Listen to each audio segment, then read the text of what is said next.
وما أرسلناك إلا رحمة للعالمين۔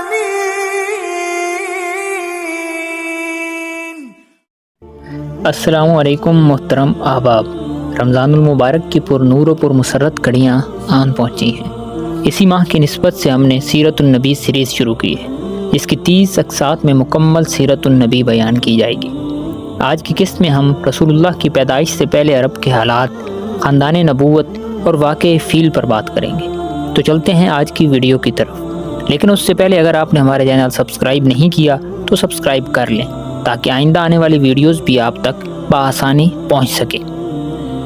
حضرت ابراہیم علیہ السلام اپنی زوجہ ماجدہ حضرت حاجرہ اور اپنے نومولود بیٹے اسماعیل کو اللہ تعالیٰ کے حکم سے عرب کے ویرانوں میں چھوڑ گئے۔ اس علاقے میں پانی نہ ہونے کی وجہ سے آبادی بالکل نہ تھی۔ حضرت اسماعیل علیہ السلام کی پیاس کے بدلے اللہ تعالیٰ نے آب زمزم کو جاری کیا اور پھر یہاں لوگ بسنے لگے۔ بعد میں اللہ تعالیٰ نے حضرت اسماعیل علیہ السلام کو نبوت سے سرفراز کیا۔ حضرت ابراہیم و حضرت اسماعیل نے مل کر اللہ تعالیٰ کا گھر خانہ کعبہ تعمیر کیا، اور تکمیل کے بعد ابراہیم خلیل اللہ نے دعا فرمائی کہ آخری نبی آپ کی نسل پاک سے ہی ہو، اور اللہ تعالیٰ نے یہ دعا قبول فرمائی۔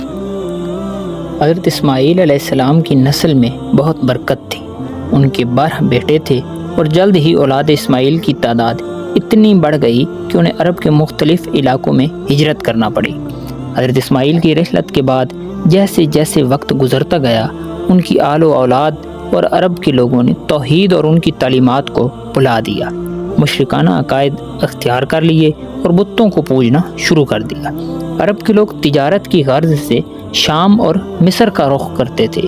کیونکہ وہ انبیاء کی سرزمینیں تھیں، اس لیے عربی ان کو عزت و تکریم کی نگاہ سے دیکھتے تھے، لیکن اسی عزت و تکریم سے متاثر ہو کر وہاں سے پہلا بت لے آئے جس کا نام حبل تھا، اور یہاں سے بت پرستی کا آغاز ہوا۔ بت پرستی کے علاوہ عرب کاہنوں اور نجومیوں کی خبروں پر بھی یقین رکھتے تھے۔ بعض دنوں، مہینوں، جانوروں، گھروں اور عورتوں کو منحوس سمجھتے تھے۔ حضور اکرم کی پیدائش سے پہلے عرب معاشرتی طور پر بھی تباہ ہو چکے تھے۔ قتل و غارت، چوری و ڈکیتی اور زنا عام تھا۔ چھوٹی چھوٹی باتوں پر الجھنے لگتے اور پھر یہ لڑائی قتل و غارت میں تبدیل ہو جاتی، اور سال ہا سال تک قبیلے ایک دوسرے کا خون پیتے رہتے تھے۔ زنا اس قدر عام تھا کہ حضرت عائشہ بیان کرتی ہیں کہ جس کا مفہوم کچھ یوں ہے کہ خاوند اپنی عورتوں کو دوسرے مردوں کے پاس خود بھیجتے تھے تاکہ اعلیٰ نسب کی اولاد حاصل کر سکیں۔ بہت سے لوگ اکٹھے ہو کر بھی عورتوں سے زنا کرتے تھے۔ فحاشی کے اڈے آباد تھے۔ زمانہ جاہلیت میں 2 سگی بہنوں کو ایک ہی وقت میں نکاح میں رکھا جا سکتا تھا۔ باپ کی وفات کے بعد بیٹا اپنی سوتیلی ماں سے بھی نکاح کر سکتا تھا۔ یہ تو تھے عرب کے حالات۔ اب چلتے ہیں خاندان نبوت کی طرف۔ حضور اکرم صلی اللہ علیہ وآلہ وسلم کا سلسلہ نسب 3 حصوں پر مشتمل ہے۔ پہلا حصہ، جس کی صحت پر تمام ماہرین کا اتفاق ہے، وہ عدنان تک ہے۔ دوسرا حصہ عدنان سے لے کر حضرت ابراہیم علیہ السلام تک ہے، جس میں اختلافات موجود ہیں۔ تیسرا حصہ حضرت ابراہیم سے حضرت آدم تک ہے، جس میں بہت سے شکوک و شبہات ہیں۔ پہلا حصہ آپ کے سامنے پیش کر دیتے ہیں۔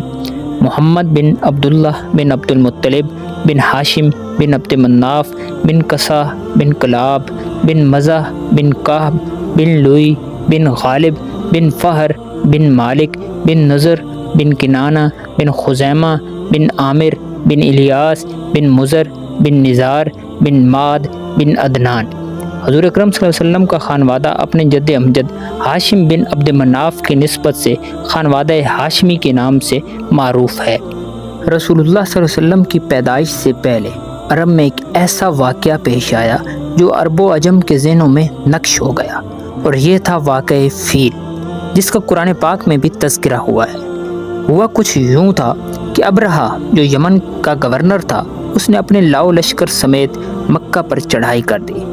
اس نے یمن میں خانہ کعبہ کے مقابلے میں ایک کلیسا تعمیر کروایا اور چاہا کہ لوگ وہاں کا حج کریں، لیکن ایک شخص نے کلیسے کے اندر گھس کر اس کے قبلے پر پاخانہ پوت دیا۔ اس فعل سے ابرہہ آگ بگولا ہوا اور 60,000 کا لشکر لے کر خانہ کعبہ کو گرانے آ پہنچا۔ اس کے لشکر میں ہاتھی بھی تھے۔ ابرہہ جب منا اور مزدلفہ کے درمیانی وادی میں پہنچا تو اس کا ہاتھی بیٹھ گیا اور کسی طور پر بھی آگے بڑھنے کو تیار نہ ہوا۔ اس کا رخ کہیں اور مڑا جاتا تو وہ بھاگ کھڑا ہوتا، لیکن جیسے ہی اس کا رخ خانہ کعبہ کی طرف کرتے وہ پھر سے بیٹھ جاتا۔ ابرہہ اللہ تعالیٰ کا اشارہ نہ سمجھا، اس کے دماغ پر طاقت کا بھوت سوار تھا۔ اس نے حضرت عبد المطلب کے جانوروں کا ریوڑ پکڑ لیا۔ حضرت عبد المطلب اپنا ریوڑ لینے اس کے پاس جا پہنچے۔ اس نے خانہ کعبہ کو گرانے کا کہا۔ حضرت عبد المطلب نے ابرہہ کو جواب دیا کہ خانہ کعبہ اللہ تعالیٰ کا گھر ہے اور وہ اپنے گھر کی حفاظت کرنا بخوبی جانتا ہے۔ یہ ریوڑ میرا ہے، وہ مجھے واپس کر دو۔ حضرت عبد المطلب اپنا ریوڑ لے کر واپس لوٹ گئے۔ مکہ کے باشندے جان کے خوف سے گھاٹیوں اور پہاڑوں میں جا چھپے تھے۔ ابرہہ خانہ کعبہ گرانے کے لیے آگے بڑھا تو اللہ تعالیٰ نے چڑیوں کا ایک جھنڈ بھیجا۔ یہ چڑیاں ابابیل جیسی تھیں۔ ہر چڑیا کے پاس 3 کنکریاں تھیں، ایک چونچ میں اور 2 پنجوں میں۔ یہ کنکریاں چنے جیسی تھیں۔ جب ان چڑیوں نے وہ کنکریاں لشکر پر پھینکی تو جس کو بھی وہ کنکری لگی وہ بھرکس ہو جاتا۔ لشکر میں ایسی بھگدڑ مچی کہ ہر شخص دوسرے کو روندتا ہوا بھاگنے لگا۔